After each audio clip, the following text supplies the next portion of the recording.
भजन संहिता 1 अध्याय इसकी 1 आयत से पढ़ेंगे। यहाँ पर लिखा है, क्या ही धन्य है वह पुरुष जो दुष्टों की युक्ति पर नहीं चलता और ना पापियों के मार्ग में खड़ा होता है और ना ठट्ठा करने वालों की मंडली में बैठता है, परंतु वह तो यहोवा की व्यवस्था से प्रसन्न रहता है और उसकी व्यवस्था पर रात दिन ध्यान करता रहता है।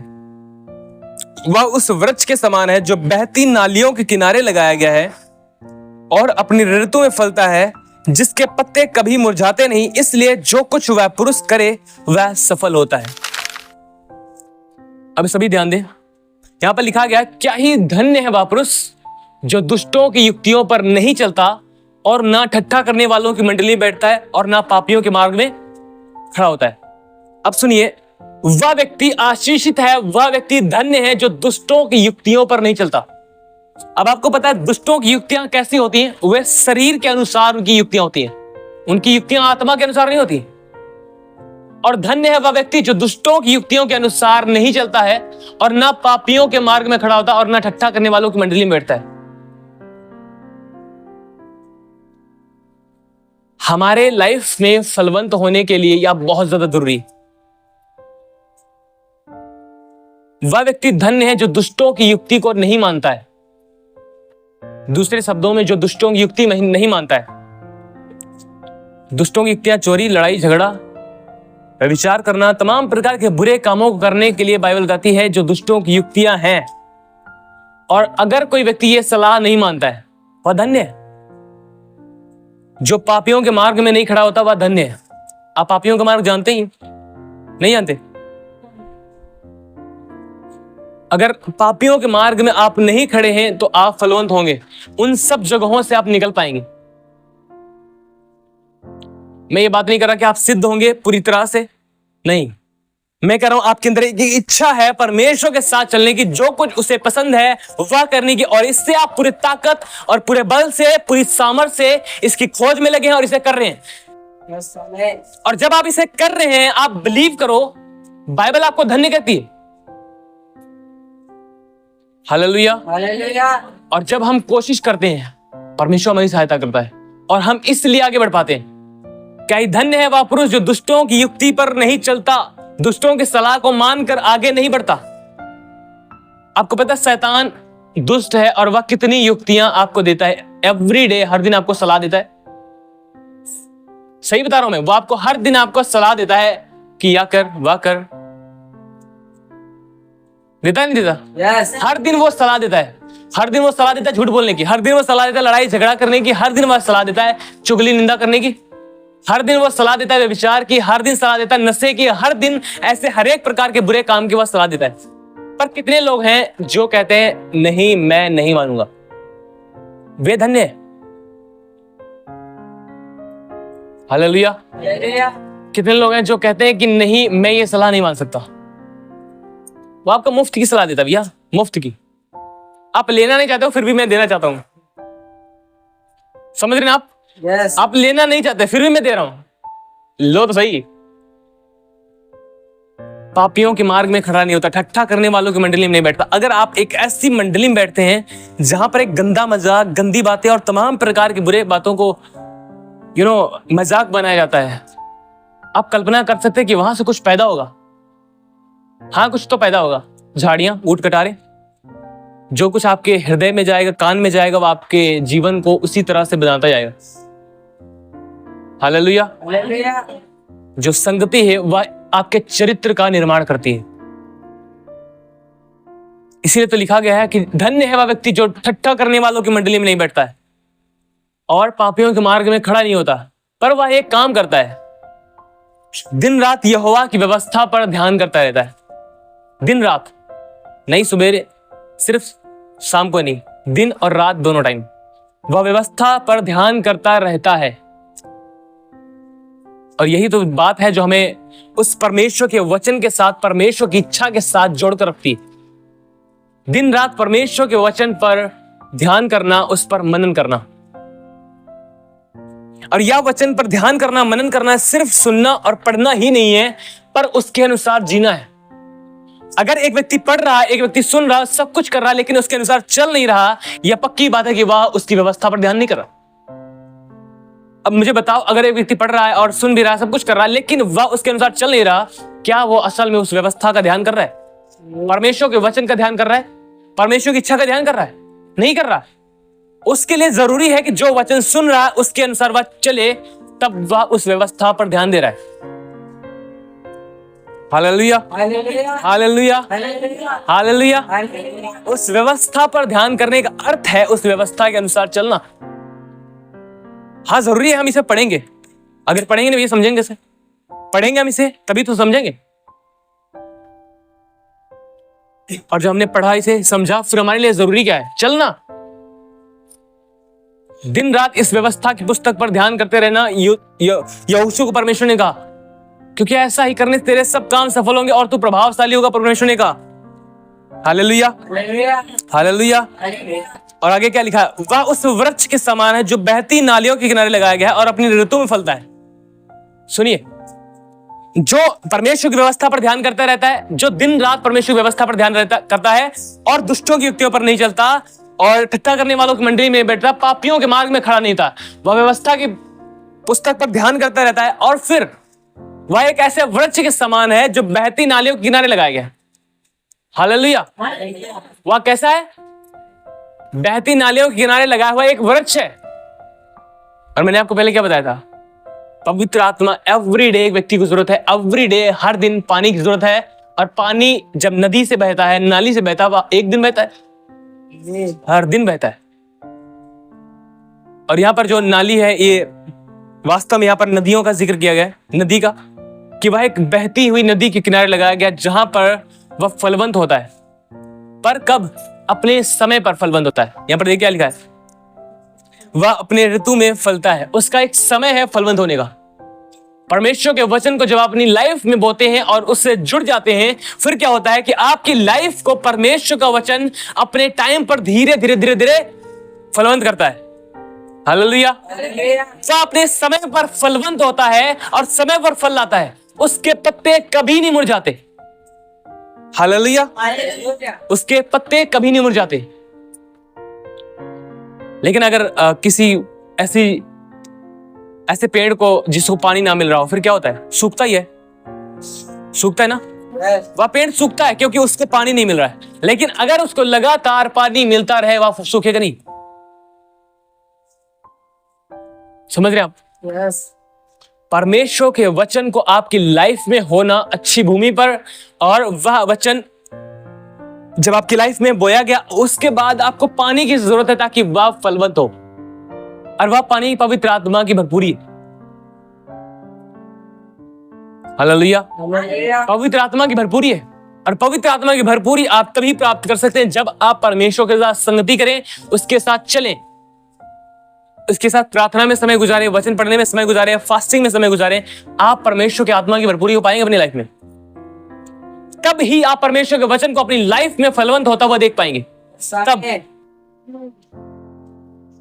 क्योंकि पवित्र आत्मा की भरपूरी हमारी लाइफ के लिए जरूरी ही नहीं है, बल्कि मैं आपसे सच कह रहा हूं, इसके लिए कोई ऑप्शन नहीं है। इतना ज्यादा जरूरी है कि मतलब इसके बिना आप कुछ नहीं कर सकते, कुछ भी नहीं। हाँ, मैंने आपको पिछले संडे में बताया था, आप कुछ दिखाने के लिए कुछ बना सकते हैं, लाइक डुप्लीकेट होगा वो, और दिख सकता है अच्छा, पर वो होगा नहीं रियल। मैंने एक बात सीखी कुछ समय पहले, आई थिंक 1-2 साल हो गए। प्रभु ने मुझे एक बात कही, या परमेश्वर का वचन अगर आप इसे अपनी बुद्धि, अपनी अकल और अपनी समझ के द्वारा सीखेंगे, यह आपके अंदर घमंड पैदा करेगा। लेकिन अगर यह वचन आप परमेश्वर के आत्मा के द्वारा सीखेंगे, यह आपके अंदर दीनता ले आएगा, नम्र आपको बनाएगा, और आप उसके साथ चलने वाले बन पाएंगे। यह आपकी जिंदगी बदल देगा तब। लेकिन अगर आप इसे सिर्फ और सिर्फ अपने शरीर की बुद्धि और अकल और समझ के द्वारा सीखेंगे, यह आपके अंदर घमंडी बना देगा आपको। और ऐसे घमंडी बहुत सारे आपने मसीह देखे होंगे जिनके अंदर बाइबल के नॉलेज के घमंड है। हालेलुया। जिनके पास बाइबल का नॉलेज है, यह नॉलेज उसे घमंडी बना सकता है अगर उसके पास परमेश्वर के आत्मा का अभिषेक नहीं है। हालेलुया। और आपको पता है घमंडी का विरोध स्वयं परमेश्वर करता है। अब उसे कोई भेजता नहीं हो, जाओ स्वर्गदूत अब इसे निपटो, वह स्वयं आता है उससे निपटने। हालेलुया। घमंडी का विरोध बाइबल बताती परमेश्वर स्वयं करता है। हम बाइबल को पढ़ रहे हैं, एक अच्छी बात है, लेकिन अगर हम प्रार्थना नहीं कर रहे हैं, परमेश्वर की आत्मा का अभिषेक हमारे ऊपर नहीं है, हम एक घमंडी व्यक्ति की ओर ही बढ़ पाएंगे। आपने देखा कि फरीसियों के पास परमेश्वर के कलाम का बहुत सारा ज्ञान था, बहुत सारा नॉलेज था, पर उन्होंने ही प्रभु यीशु मसीह को क्रूस पर चढ़ाया।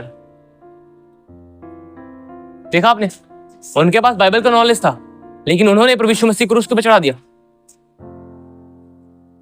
नॉलेज यही काम करता है, वह घमंड लाएगा और घमंड सदैव एक व्यक्ति को नाश ही करेगा। वह उसे फलवंत नहीं करेगा, बढ़ाएगा नहीं। उससे अपनी कमियां नजर नहीं आएंगी, दूसरों की नजर आएंगी। ये पक्की बात है। घमंड के अंदर यही बात एक अद्भुत है कि वह अपनी कमियां नहीं देखता, दूसरों की कमियां देखता है। अपने आप को सही कहता है, दूसरों को गलत कहता है। मैं क्यों माफी मांगू? मैंने कुछ किया ही नहीं, गलती तो उनकी है। वो आए और मेरे आगे झुके, सजदा करें। समझ रहे ना आप? मैंने तो कुछ किया ही नहीं, गलती मेरी थोड़ी ना, गलती तो उनकी है। और इसीलिए ऐसे लोगों को आप देखेंगे जिनके अंदर सिर्फ ज्ञान है, और ज्ञान सदैव घमंड पैदा करता है। पौलुस, आप बाइबल को पढ़ेंगे ना, यहां पर लिखा है ज्ञान घमंड को पैदा करता, परंतु प्रेम के द्वारा उन्नति होती है। ज्ञान जब एक व्यक्ति के अंदर बढ़ता जाता और उसके साथ परमेश्वर का आत्मा नहीं, परमेश्वर का अभिषेक नहीं उस ज्ञान के साथ, वह सदैव उसको नाश की ओर ले जाएगा, और वह नाश उसके लिए पूरी तरह खतरनाक है। हालेलुया। वह कभी नहीं समझेगा कि मैं गलत हूं, वह कभी माफी नहीं मांगेगा, नेवर। वह कभी झुकेगा नहीं, क्योंकि उसके अंदर घमंड है। घमंडी व्यक्ति ऐसे नहीं चलता है, घमंडी व्यक्ति ऑलवेज ऐसे चलता है, मैं कुछ हूं। और जो लोग झुक के चलते हैं, परमेश्वर उनका आदर करता है। जो लोग सिर उठाए हुए चलते हैं, बाइबल लिखा जिनके सिर ऊंचे हैं नीचे किए जाएंगे, और जिनके सर नीचे हैं उनके ऊंचे किए जाएंगे। हालेलुया। घमंड, अगर आप सिर्फ ज्ञान प्राप्त कर रहे हैं, घमंडी बना देगा आप। पवित्र आत्मा का अभिषेक जरूरी है, पवित्र आत्मा की सामर्थ, उसका लगातार बहना हमारी लाइफ के लिए बहुत ज्यादा जरूरी है। और इसीलिए आप ऐसे लोगों की लाइफ को देखेंगे जिन्होंने सिर्फ परमेश्वर के वचन को ज्ञान पाया है, उनका प्रार्थना जीवन कुछ नहीं है, परमेश्वर से संगति करना कुछ नहीं है, परमेश्वर के साथ प्रिय चलने को वो प्रिय नहीं जानते हैं। उनके अंदर सिर्फ ज्ञान पाएंगे और घमंड पाएंगे। और एक घमंड के अंदर ये बात यह भी होती है कि वह सुनना नहीं चाहता है। सुनना नहीं चाहता आपकी, सुनाना चाहता है। आपकी सुनेगा नहीं। अगर आप उसको कुछ सिखाओगे, वो आपको सिखाने लग जाएगा। ये घमंडी व्यक्ति की पहचान है। ये उन लोगों की पहचान है जिन्होंने वचन को सिर्फ अपने शरीर के द्वारा, अपनी बुद्धि, अपनी अकल के द्वारा सीखा है। लेकिन जिन लोगों ने परमेश्वर के आत्मा के द्वारा इस वचन को सीखा है, आपको सब कुछ पता होगा, फिर भी अगर दूसरा व्यक्ति आकर आपको सिखाएगा कुछ, आप चुपचाप सुनोगे, हालांकि आपको पता है। और नम्र व्यक्ति की पहचान है, उसको सब कुछ पता है, फिर भी वह सुन रहा है। फिर वो कहेगा नहीं नहीं बताओ मत, मेरे को पता है। ऐसे लोग जो कहते हैं मुझे सब पता है, उनको कुछ नहीं पता है। सही बता रहा हूं मैं, उनको कुछ नहीं पता। बाइबल बताती है अगर तुम में से कोई ऐसा व्यक्ति है जो अपने आप को ज्ञानवान समझता है, तो आप मूर्ख बन जाए ताकि बुद्धिमान हो जाए। अगर कोई समझता है कि मैं जानता हूं कुछ, तो पौलुस कहता है कि जैसा उसे जानना चाहिए उसने अब तक जाना ही नहीं है। हालेलुया। ज्ञान के साथ, परमेश्वर के वचन के साथ पवित्र आत्मा का अभिषेक जरूरी है। बीज के साथ, अच्छी भूमि के साथ पानी का होना जरूरी है। अगर यह पानी नहीं, यह फलवंत नहीं हो सकता लगातार। आप कोई भी पौधा लगाएं, कोई भी पेड़ लगाएं, उसे पानी ना दें, कब तक वो हरा रहेगा? कुछ समय तक, कुछ समय तक। पर आत्मिक जीवन में बहुत अलग है। मैं सच कह रहा हूं, यह आत्मिक जीवन में बहुत अलग है। जिस व्यक्ति के ऊपर आप परमेश्वर की आत्मा का अभिषेक नहीं पाएंगे, उस व्यक्ति को पूरी तरह से आप देखेंगे, उसके चाल चलन, उसके स्वभाव में, उसकी बातों के बात करने के तरीके में पूरी तरह बदलाव आ चुका होगा। सेम डे हम आ जाएगा। अब उसको बहुत दिन नहीं लगेंगे। आत्मिक जगत में इतना अद्भुत काम करता है। और इसीलिए जबकि यह आत्मिक जगत में इतना फास्ट काम करता है कि अगर एक दिन पानी ना मिला तो एक दिन में उसका चाल चलन सब कुछ बदल सकता है। तो हमारे लिए कितना जरूरी है कि हम एवरी डे पानी दें। एवरी डे हमारे परमेश्वर का आत्मा हमारे साथ हो। जरूरी ना? और वह एक ऐसे वृक्ष के समान है जो बहती हुई नालियों के किनारे लगाया गया, जिसके पत्ते कभी नहीं मुरझाते, जिसकी आशा कभी नहीं टूटती। समझ रहे हैं आप? जिसकी आशा कभी नहीं टूटती। उसके ऊपर आंधी और तूफान बहुत आते हैं पर उसके पत्ते नहीं मुरझाते।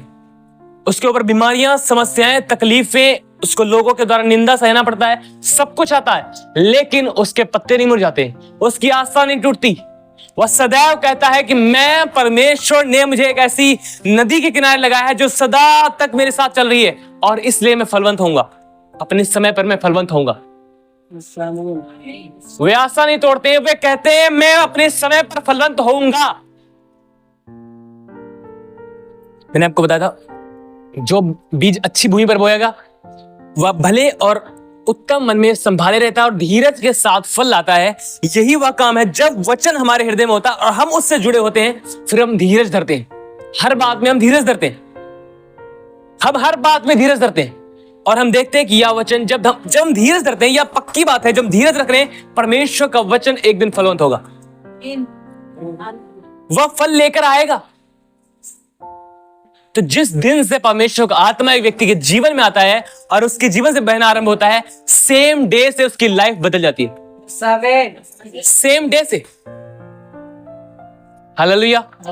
जब सेम डे से उसका बुरा चरित्र हो सकता है, तो सेम डे से क्यों ना उसका परमेश्वर की ओर से बढ़ने वाला, परमेश्वर के साथ चलने वाला चरित्र हो सकता है। हालेलुया। जिसके पत्ते कभी नहीं मुरझाते।